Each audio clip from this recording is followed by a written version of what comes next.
پۆڵ سەرەتا زۆر سوپاسە دەکەم بۆ ڕەخساندنی ئەم دەرفەتە و هەبوونی ئەم وتوێژە بۆ بەشی کوردی دەنگی ئەمریکا. با سەرەتا لەو پرسیارەوە دەست پێ بکەم. ڕایەک هەیە لە هەرێمی کوردستانی عێراقدا لەگەڵ ئەوەدایە کە پرۆسەی دیموکراتیزەکردنی هەرێمەکە دوا بخرێت تا ئەو کاتەی هەڕەشە و مەترسیەکانی دەوڵەتی ئیسلامی نامێنن.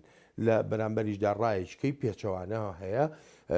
حەز دەکەم بزانم تۆ لەگەڵ کام ڕایەنای ئەمە جۆرە ڕوانینێکی گونجاوە هەبن؟ Well, the opinion of delaying the democratic process because of the threat of ISIS. لە ڕاستیدا وەلانانی دیموکراسی بەهۆی هەڕەشە و مەترسیەکانی دەوڵەتی ئیسلامی شتێکی دروست نییە، دەتوانێت لە یەک کاتە هەردووکیان بکرێت. مەترسیەکانی دەوڵەتی ئیسلامی ئێستا لە کوردستان لە کەرکووک و شنگالە پێشتر مەترسی لەسەر هەولێر هەبوو، بەڵام چیدی ئەو مەترسیە نەماوە. ئۆپەراسیۆنەکانی پێشمەرگە جیاوازە لە پرۆسەی دیموکراسی. بەڕای من کێشەی پرۆسەی دیموکراسی لە هەرێمی کوردستان ئەوەیە کە هێشتا دەستوری هەرێم هەر بەرنووسە و بۆیە پێویستە دەستور هەبێت.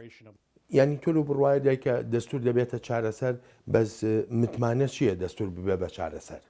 No, it is a road map to solving problems. نا، بەڵام دەبێتە نەخشە ڕێگایەک بۆ چارەسەرکردنی کێشەکان. بۆ نمونە ئەگەر بەرنووسی دەستور پەسەند کرا، ئەوە یەکێ لە ئەرکانەکان پێکێنانی دادگای دەستوریە لە هەرێم کە ئێستا ئەم دادگایە بوونی نییە لە حکوومەتی هەرێمدا، واتە دادگایەکرد نییە بتوانیت پرسیارەکان بکەیت. بۆ شتەکان هەمووی لەدەست ڕێبەرە سیاسەکانی هەرێمدا بێت کە ئەماش شتێکی باش نییە بۆ سەر و سەوداکردن لەگەڵ دۆسیەی دیموکراسیدا. پۆڵ، تۆ یەکێکی لەوانەی کە بە وردی چاودێری بارودۆخی هەرێمی کوردستانی عێراق دەکەی، بۆ خۆت دەزانی ئەم قەیرانانەی کە لە ئارادان هەندێک ناوی لێ دەنێن قەیرانی سیاسی، بەلای هەندێکی تریشەوە قەیرانێکی یاساییە و هیچی تر. تۆ چۆنی دەبینی؟ هەڵسەنگان نەچیە بۆی؟ ئەمە کێشەی نێوان لایەنە سیاسەکانە. بەڕکابەرێتیش لە نێوان پارتی و گۆڕاندا یەکێتی کاریگەری خۆی هەیە، لایەنە ئیسلامیەکانیش کەمترین کاریگەریان هەیە. خواست هەیە بۆ گۆڕینی کارکردنی سیستەمەکە و سیستەمی سەرۆکایەتی نەمێنێت. من بۆ خۆم دەڵێم پێویستە کورد سەیری ئەم دۆسیانە بکات. گۆڕان و یەکێتی و لایەنەکانی تریش لەگەڵ سیستەمێکی پەرلەمانین و هەروەها لادانی مەسعود بەرزانی وەک سەرۆک، یعنی پەرلەمانێکی بەهێز و سەرۆکێکی لاوازیان دەوێت تا ئەندازەیەک هاوشێوەی بەریتانیا و ئەڵمانیا. کێشەی زۆر لە هەرێم هەن بارزانی وەک ئیمپراتۆرێک دەسەڵاتێکی زۆری لە دەستدایە. ئێستاش ئەگەر سیستەمەکە بووە پەرلەمانی و پارتی زۆری نەبێ لە پەرلەماندا، ئەوە پارتی مەسعود بەرزانی دەکاتە سەرۆک وەزیر و لێرەشدا هەر تەنها ناوی پۆستەکەی دەگۆڕێت. چەند بڕواو بەوەیە کە لایەنە سیاسیەکان هەر هەمویان نەک لایەنێک یا دوان هەر هەمویان پێکەوە خواستیان بۆ چارەسەرکردن هەبێ. بەبێ هیچ گومانێک ئەو خواستە بۆ چارەسەرکردن لە نێوان لایەنە سیاسیەکاندا هەیە، بەڵام ئەمەش دەکەوێتە سەر ئەوەی چەندێک ئامادەی لە بەردانەواندنن بۆ یەکتری و ئەمەش پرسیارە سیاسەکەیە. ئایا ئەو لایەنانە چەند ئامادەن لە بەردانەواندن بۆ پێکێنانێکی باشی حکومت؟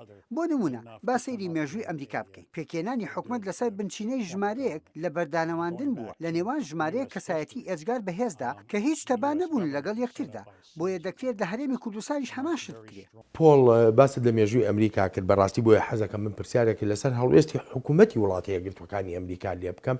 بۆ هەتا ئێستا هەڵوێستێکی ڕوون و ئاشکرای نییە لەسەر ئەم ڕەوشەی کە لە هەرێم هەیە لە کاتێکدا خۆت دەزانی ینی خەڵک بە چاوێکی گەورە لە هەڵوێستەکانی ئەمریکا دەڕوانن. یەکێک لە کێشەکانی حکوومەتی ئەمریکا بەردەوام جیاواز بووە لەگەڵ ڕوانینەکانی وەزارەتی دەرەوەدا بەرامبەر بە زۆر لە وڵاتەکان. هەرێمی کوردستان بەشێکە لە سیستەمی فیدراڵی عێراق. سیاسەتی ئەمریکاش هەمیشە وەها بووە کە لەگەڵ حکوومەتی نێوەندیدایە. بەڵێ کێشەکان لە هەرێمی کوردستان دەبینرێن، بەڵام ئەمریکا ڕووی لە بەغدایە، واتە حکوومەتی نێوەند. ئەمەش بەڕاستی کێشەیەکی درێژخایەنی ئەمریکایە لەسەر و سەوداکردن لەگەڵ وڵاتەکاندا. ئەمریکا لە هەولێر کونسوڵخانەی هەیە و پەیوەندی لەگەڵ کەسایەتەکاندا هەن، بەڵام سیاسەتەکە جیاوازە. دەکرێت لە وەڵامی ئەم پرسیارەوە وەها لێت تێبگەم کە پێم بڵێ ئەو شاندانەی لە بەغداوە دەڕۆن بەرەو هەولێر بە مەبەستی چارەسەرکردنی قەیرانەکان، ینی بەشێکن لە هەوڵەکانی وڵاتە یەکگرتووەکانی ئەمریکا بۆ هێورکردنەوەی بارودۆخەکە لە کوردستان. نازانم، بەڵام بڕوام وایە بریتی بێت لە هەوڵێکی ئەمریکا و هەروەهاش هەڵوێستی بەغداش خۆی بێت. لەوانەیە بەغدا بڵێت پێویستە دەستی لە چارەسەرکردنەکاندا هەبێت و دەشبینێت ئەمریکا هیچی نەکردو. لەم ڕۆژانەدا سەرۆکی پەرلەمانی عێراق وتی دەبێت کێشەکان چارەسەر بکرێت. بەڕاستی ئاگادار نیم.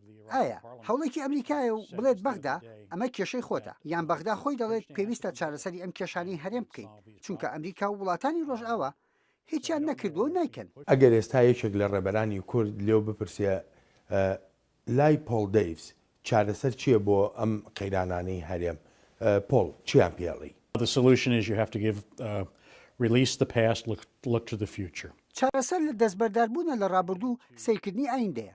بیرکردنەوە لەوەی پێویستە کوردستان بێتە وڵاتێکی سەربەخۆ. عێراق و سووریا لە ناوچەکە تێکشکاون و وڵاتی شکست خواردون. لەبەر ئەوە دەبێت کوردستان زوو بڕیاری خۆی بدات. ئایا دەبێتە بەشێک لە عێراقێکی فیدرال یان سەربەخۆ بێت؟ پێشنیازی من ئەوەیە بیر لەو ڕێگایانە بکەنەوە کە دەتکاتە وڵاتێکی سەربەخۆ. چۆن ئەکرێ زیاترم بۆ باسکەی؟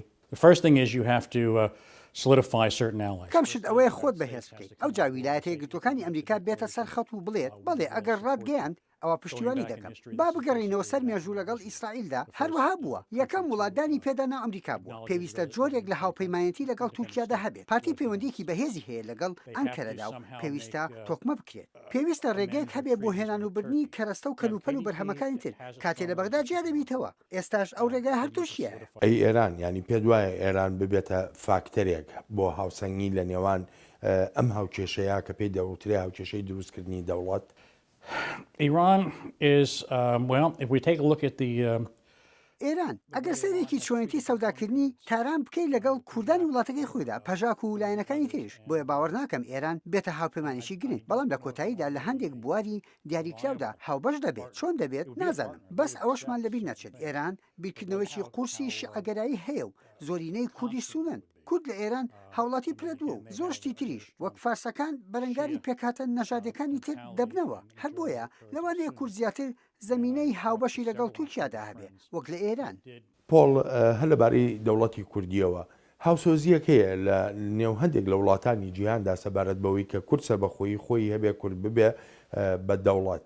بەس پرسیارەکەی منەوەیە ئایا کورد خۆی ئامادەیە ئێستا ببێ بە دەوڵەت؟ Are they ready right now? ئایا کورد خۆی ئامادەیە؟ ئەمە پێویستی بە تۆکمەکردنی پرۆسەی سیاسی و بەهێزکردنی ئابوووریە. ئایا کەس ئامادەیە زۆر شت بکات جیاواز لەوەی ئێستا دەکرێت. ئەگەر و نەگەری ئامادەی بۆ سەربەخۆیی کەوتۆتە سەر بڕیاردان و هەر کە ئەم بڕیارە درا ئەوە لەوانەیە شتەکان بە پێی پێویست بن. بەڵام بەڕای تۆ ئەمە بەرەنجامی نەخوازراوی نابێ بەسەر کوردستانەوە؟ It's a chicken or an egg question. وەک پرسیاری هێلکە و مریشکەکەیە کامیان لە پێشدا هاتووە ئەوەیە ئایا پێویستە بە تەواوەتی ئامادە بیت بەر لەوەی بیتە وڵات یا ببیتە وڵات و ئەو جا میکانیزمەکان شتەکانت بۆ باشتر بکەن و بیتە ناو وڵاتانی جیهانەوە. مێژوو سەلماندوێتی وڵات لە پێشدا دێت و ئەو جا گۆڕانکاریە بنچینەکان. بەڕاستی پرسیارەکە لەوەدا ئایا یەک کوردستان دەبێت؟ ئایا کوردستانی پارتی و کوردستانی یەکێتی دەبێت؟ ئایا کوردستانی پارتی و یەکێتی و پەکەکە و یەپەگە دەبێت؟ چۆن ئەمانە هەمووی پێکەوە کۆ دەکرێتەوە؟ تا ئێستا هیچ شتێک ئەم لایەنانە پێکەوە نابەستێتەوە یعنی چۆن وابەستە دەبن بە نیشتیمانێکەوە کە کوردستانە. بەڵام لە ئێستادا تەنها پێشمەرگە وابەستەترین خەڵکن لە ناو کوردستاندا وها سەیری کوردستان دەکەن کە وڵاتێکی سەربەخۆیە و ژیانیان بۆ ئەومە بەستە بەخت دەکەن. خۆ ئەگەر سیاسەکانی کورد بگەنە هەمان ئاستی ئەو بیرکردنەوەی پێشمەرگە ئەوە بێگومان هەنگاوێکی گرنگی بەرەو پێشەوە چوون دەبێت. پۆڵ بەڕای تۆ پێویستە ئەمریکا بوونی هەبێ لەسەر زەوی لە هەرێمی کوردستانی عێراقدا کە دەڵێن بوونی هەبێ بە مانای ئەوەی ئەرکێکی هەبێ ئەرکەکە وەک پاراستنی دیموکراسی یا برەودان پەرەپێدانی دیموکراسی لە هەرێمی کوردستان؟ Yes, we owe the Kurds an awful lot. بەڵێ پێویستە ئامادەیەکی باش هەبێت. ئێمە قەرزارێکی زۆری کوردی بەڵێ دەبێت ئەمریکا بەشێک بێت لە چارەسەرکردن. ئەگەر بەشێک نەبێت لە چارەسەر ئەوە بەشێکی لە کێشەکە هەر ئەمریکاش نا دەکرێت وڵاتانی تری وەکو ئێران و تورکیا لە ناوچەکە و وڵاتانی تری ڕۆژئاواش هاوپەیمانێتی ناتۆ تا ببنە بەشێک لە یارمەتی بۆ چارەسەرکردنی ئەم قەیرانانەی هەرێم. بەڕاستی ئەوە بۆ چەند ساڵێک دەچێت. ڕۆژئاوا گەلی کوردی فەرامۆش کردووە. پۆڵ تۆ دەزانی ینی کورد ئەزمونێکی تاڵی هەیە لەگەڵ پەیمانەکانی وڵاتە یەکگرتوەکانی ئەمریکایە بەڵام لێرەدا ینی ئەمریکا دەتوانێت چی بکە تا ئەو جۆرە وێناکردنە بڕەوێنێتەوە؟ Be consistent in their policy. لە سیاسەتەکەتدا وابەستە و گونجاو بە. ئەگەر ئێمە پشتیوانی کورد دەکەین ئەگەر چەک دابین دەکەین ئەگەر مەشق و ڕاهێنان بە پێشمەرگە دەکەین ئەوە دەبێت بڵین ئێمە لەگەڵ کوردستان کار دەکەین ناکرێت بە نیوە ناچەڵ کار لەگەڵ بەغدا و هەولێر بکەین. بۆ چاکردنەوەی ئەو وێنەی هەیە دەبێت ئەمریکا تێبگات لەوەی کورد عێراقی نییە و عەرەب نییە بەڵکو دۆستمان و دەبێت پشتیوانیان بکەین. بەڵام هێشتا ئەمریکا بۆ نمونە ڕاستەوخۆ چەک نادا بە هێزی پێشمەرگەی کوردستان لە کاتێکا کە هێزی پێشمەرگە بە یەکێ لە هێزە هەرە تۆکمەکاندا دەنرێ لە شەڕی دژی دەوڵەتی ئیسلامیدا. Agreed. I don't speak for the government. I'm not part of the government. هاوڕاتم من بە ناوی حکوومەتەوە قسە ناکەم بەلای منەوە پێویستە پشتیوانی کورد هەتەنها بەچەکی سوگ نەبێت بەڵکو بەچەکی قورس و مەشق و ڕاهێنان پێکردنی هێزی پێشمەرگەش بێت بەداخەوە دەبێت ئەوەش بڵێم کە پێشمەرگە بەرەنگاری چەکە ئەمریکیەکان دەبێتەوە ئەوانەی دەوڵەتی ئیسلامی لە لەشکری عێراقیان دزیوە بەڵام یەکێ لە کێشە گەورەکان تووشیایە تورکەکان نیگەرانیان هەیە لەوەی ئەو چەکانە بکەونە دەست پەکەکە بۆیە دەبێت دڵنیایی بدەین بە تووشیا و هەولێریش ئەو دڵنیاییە بە ئێمە بدات. ئەوە متمانە لەبارەی تورکیاوەکو ئاماژەی پێدەکەی ئەی متمانە لەبارەی بەکارنهێنانی ئەو چەکانە لە قەیرانی ناوخۆیی هەرێمی کوردستاندا ئەمە گرنگەیان نا. That would be part of the insurance that would have to come along too. بەڵێ ئەوەش یەکێکە لەو دڵنیایانەی دەبێت بگرێت هەر ئەمەش دەبێتە بەشێک لە پەرەسەندنەکانی حکوومەتی هەرێم دەبێت لایەنە سیاسەکانی هەرێمی کوردستان دەستبەرداری پێشمەرگەکانی خۆیان بن وەزارەتێکی ڕاستەقینەی پێشمەرگە هەبێت دەشبێت پێشمەرگە شەر بۆ کوردستان بکات نەک بۆ پارتی و بۆ گۆڕان و بۆ یەکێتی یان بۆ هەر لایەنێکی تر دەبێت تەنها یەک لەشکری کورد هەبێت. پۆڵ زۆر سپاس دەکەم.